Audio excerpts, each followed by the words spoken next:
छात्राओं, इसके पहले जो तुम्हें उपघटक 1.3 के जो पॉइंट्स लिख कर दिए थे तो उस पर आधारित ये प्रश्न हल करके ले रहे। तो पहला प्रश्न है 2,37,390 इस संख्या को नीचे दी हुई कौन सी संख्या से पूर्णतः भाग नहीं जाता। तो इसके पर्याय उत्तर दिए हैं 2 व 7, सिर्फ 3, और तीसरा है 5 व 3, चौथा है सिर्फ 7। तो इस प्रकार से अपने पर्याय है। तो इसमें हल देखो 2,37,390 यह संख्या सम संख्या है क्योंकि इसके इकाई स्थान पर 0 है। तो इकाई स्थान पर 0 है इसलिए इस संख्या को 2 तथा 5 से पूर्णतः भाग जाता है। तो ये देखो 2,37,390 इस संख्या के अंकों की जोड़ देखते हैं। तो 2 जोड़ 3 जोड़ 7 जोड़ 3 जोड़ 9 जोड़ 0, तो अपना उत्तर है 24। तो 24 को तो 3 से पूर्णतः भाग जाता है, इसलिए इस संख्या में सिर्फ बची हुई जो 7 जो संख्या है उससे भाग नहीं जाता है, इसलिए अपना उत्तर है पर्याय क्रमांक 4। इसलिए पर्याय क्रमांक 4 में देखते हैं, देखो सिर्फ 7 जो है इसका उत्तर है पर्याय क्रमांक 4 में। तो अपना ये 4 गोल में 1 2 3 चौथे गोल को भरना है। ठीक है। तो दूसरा प्रश्न है नीचे दी हुई संख्याओं की जोड़ियों में कौन सी जोड़ी जुड़वा अभाज्य संख्या नहीं है। तो पर्याय दिए हैं जुड़वा अभाज्य संख्याओं के उत्तर दिए हैं।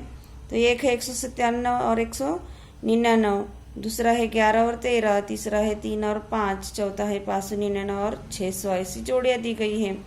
तो ये बाकी जो जोड़ियाँ हैं ये सभी जुड़वा अभाज्य संख्या है क्योंकि इनमें 2 का अंतर है और सभी ये जोड़ियों में अभाज्य संख्या उनमें 2 का अंतर है।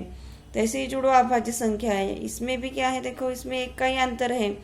और 600 देखो हल में दिया है कि 600 यह संख्या भाज्य संख्या है, अभाज्य संख्या नहीं है, इसलिए पर्याय क्रमांक 4 यह जुड़वा अभाज्य संख्या नहीं है, इसलिए अपना उत्तर है पर्याय क्रमांक 4।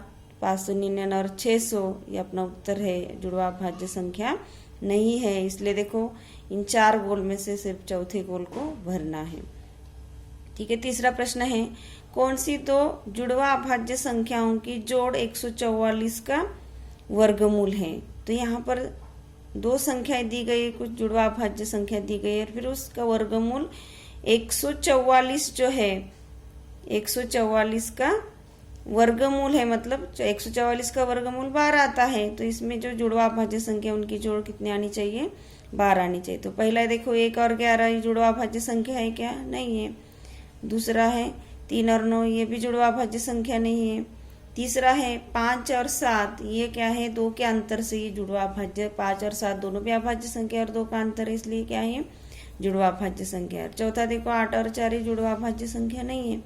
तो पर्याय क्रमांक 3 देखो तो ऊपर दी गई जोड़ियों में सिर्फ 5 और 7 यह जुड़वा अभाज्य संख्या है और इसलिए इनकी जोड़ कितनी आती है 12 और 144 का वर्गमूल बराबर क्या है 12।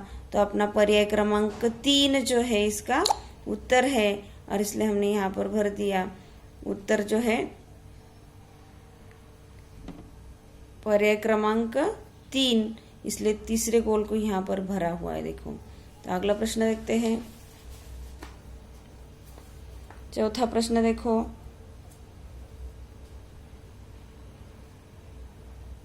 2348 के बाद आने वाली अगली 17वीं विषम संख्या कौन सी। तो इसके आगे आने वाली 17वीं विषम संख्या पूछे। देखो तो इसके पर्याय दिए हैं, पहला है 2365, 2367, 2369 और चौथा है 2381।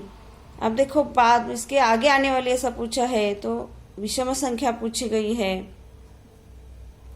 तो 2348 के बाद की पहली विषम संख्या कौन सी है 2349। फिर बची हुई कितनी संख्या रह गई 17वीं में से एक संख्या हमें यहाँ मिल गई, तो बची हुई संख्याएं हैं 16 और उसका सूत्र के अनुसार क्या करना है, दुगुना और अगली संख्या लेते समय ये दुगुना आया हुआ उत्तर इस संख्या में मिलाना है। तो यहाँ पर 32 को यहाँ पर मिलाए तो 2381 क्या आया, उत्तर आया, जो पर्याय क्रमांक 4 में ये उत्तर है। तो अपना उत्तर है पर्याय क्रमांक 4, इसलिए हमने पर्याय क्रमांक 4 के गोल को भरा हुआ है। ठीक है, 5वां प्रश्न देखो, 91 से 100 तक की सभी अभाज्य संख्याओं की जोड़ तथा भाज्य संख्याओं की जोड़ में कितना अंतर है। तो देखो 91 से 100 तक की सभी अभाज्य और सभी भाज्य संख्याओं की जोड़ भी करनी है और उसमें अंतर भी लेना है। तो यहाँ पर हमने अभाज्य संख्या सिर्फ इसमें कितनी, 91 से 100 तक में 97, और भाज्य संख्याओं की जोड़ हमने किए, देखो 91 जोड़ 92 जोड़ 93 जोड़ 94 जोड़ 95 जोड़ 96 जोड़ 98 जोड़ 99 जोड़ 100, तो उत्तर आया 858। अब इसमें अंतर पूछा है इसलिए 858 में से 97 को घटाया तो उत्तर आया 761, जो पर्याय क्रमांक 4 इसका उत्तर है। देखो यहाँ पर पर्याय क्रमांक 4 में इसका उत्तर आया और इसलिए हमने पर्याय क्रमांक 4 को यहाँ पर भरा है। देखो उत्तर अपना पर्याय क्रमांक 4। अब प्रश्न 6 देखो, सबसे छोटी